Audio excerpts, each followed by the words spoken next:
이번 주 시사 이슈들 미리미리 챙겨봅니다. 주간 시사기상도 민동기 씨 어서 오세요. 안녕하십니까. 예, 벌써 2월이에요. 2월 첫 주. 아까 국회의원들도 이제 2월 되면 많이 바빠진다 하시던데 주목할 곳 많죠? 오늘 국회를 먼저 주목해야 될 것 네. 같습니다. 이탄희 더불어민주당 의원이 임성근 부산지법 부장판사에 대한 탄핵소추안을 대표 발의하는데요. 정의당 열린민주당 의원들도 굉장히 좀 찬성하는 입장이거든요. 그래서 아마 탄핵소추안이 오는 4일 본회의에서 통과될 가능성이 현재로서는 높다. 이런 전망이 나오고 있습니다. 1일인데 4일에 바로 통과될 것 같다? 네. 그렇군요. 또 가볼 곳? 부산입니다. 김종인 국민의힘 비상대책위원장이 오늘 부산을 방문을 하는데요. 네. 현장 비대위를 열고 가덕도 현장을 둘러볼 계획입니다.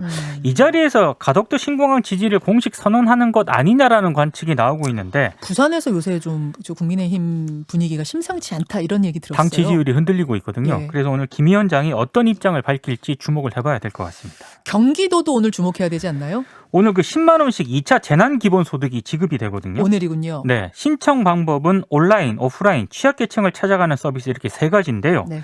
1차 때와는 다르게 온라인 신청에도 출생연도에 따른 요일별 오부제가 적용이 됩니다. 공적 마스크 있지 않습니까? 예. 그때를 생각하시면 될 것 같습니다. 신청을 공적 마스크 때처럼 요일별로. 그러니까 출생연도 끝자리 16은 월요일, 예. 27은 화요일, 38은 수요일, 49는 목요일, 50은 금요일 이렇게 2월 한 달 동안은 그렇게 신청을 해야 될 것 같습니다. 이게 지금 도민 한 명당 10만 원인 그렇습니다. 거죠? 그러면 예. 어린아이 신생아도 10만 원인 거예요? 무조건?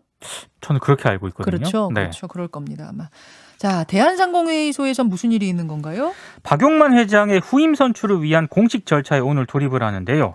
후임은 최태원 SK그룹 회장이 좀 차기 회장으로 추대될 가능성이 네, 높아 네. 보입니다. 회장 임기는 3년이고요. 한 차례 연임을 할 수 있는데 대한상의 회장의 4대 그룹 총수가 선출이 되는 것은 이번이 처음입니다. 그렇군요. 그만큼 대한상의의 위상이 조금 높아졌다 이런 평가도 가능할 것 같습니다. 겨우 월요일 하루 살펴봤는데도 이렇게 많아요. 화요일로 가죠. 더불어민주당 이낙연 대표 교섭단체 대표 연설이 있습니다. 4차 재난지원금이라든가 이익공유제와 같은 현안에 대해서 입장을 밝힐 것으로 보이는데요.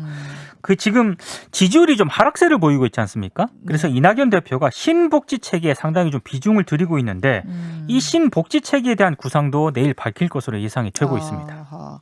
신복지 체계. 네.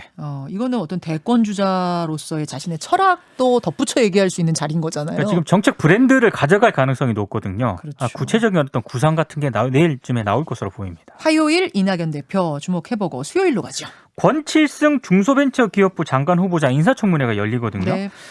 수요일 국회 본회의 교섭단체 대표 연설이 끝난 직후에 진행이 되는데 특이한 것은 여야 모두 증인 신청을 하지 않았기 때문에 오랜만에 정책 질의가 좀 준비가 될 것 같습니다. 그래요. 수요일에는 주목할 만한 사회사건 재판이 하나 있네요. 스파링을 가장을 해서 또래를 폭행해서 의식불명에 빠뜨린 혐의로 규제된 고등학생 2명이 있거든요. 예. 첫 재판이 수요일에 열립니다.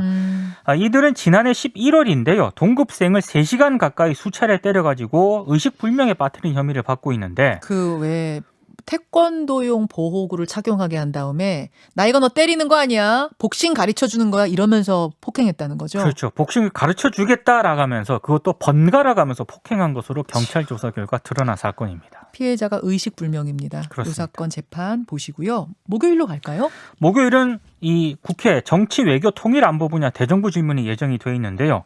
앞서서 굉장히 뜨거웠죠. 북한 원전과 관련된 이런 야당의 공세 그리고 정세균 국무총리 간의 갈등이 상당히 예상이 되고 있습니다. 그리고 금요일 5일은 이제 경제 분야 대정부 질문이 있고요. 다음 주 월요일에는 교육, 사회, 문화 분야 대상 대정부 질문이 있을 예정입니다. 네. 목요일에 우병우 전 수석 재판도 있죠. 원래 지난주에 열릴 예정이었는데 목요일로 연기가 됐거든요. 아하. 우병우 전 수석은 1심에서는요. 국정농단 방조 혐의로 2년 6개월을 선고를 받았고 네.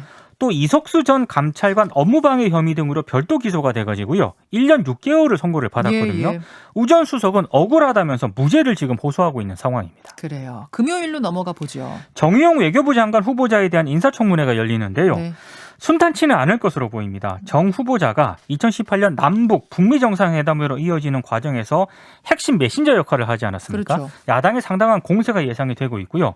그리고 국민의힘 쪽에서 이 정의용 후보자 청문회에 존 볼튼 전 미국 백악관 국가안보보좌관을 참고인으로 부르겠다. 지금 이렇게 한 상황이거든요. 이게 지금 김기현 의원이 볼턴 전 보좌관 주문했죠. 참고인으로. 의사를 타진을 했고 지금 회신을 기다리고 있는 그런 조금 전에 좀 여쭤볼 걸 그런데요. 기다리고 있는 그런 상황인데 예. 민주당은 황당하다면서 지금 거부 의사를 밝힌 상태입니다. 그래요. 여기까지. 이번 주에 2월 시작하자마자 뜨겁습니다. 챙겨야 될 일정이 정말 많네요. 민동기 기자 수고하셨습니다. 고맙습니다. 김현정의 뉴스쇼는 청취자 여러분의 참여로 이루어집니다. 트위터, 페이스북, 레인보우 게시판, 그리고 단문 50원, 장문 100원의 유료 문자 샵 1212, 우물정 1212 통해 참여하실 수 있습니다. 김현정의 뉴스쇼, 여러분과 함께 만듭니다.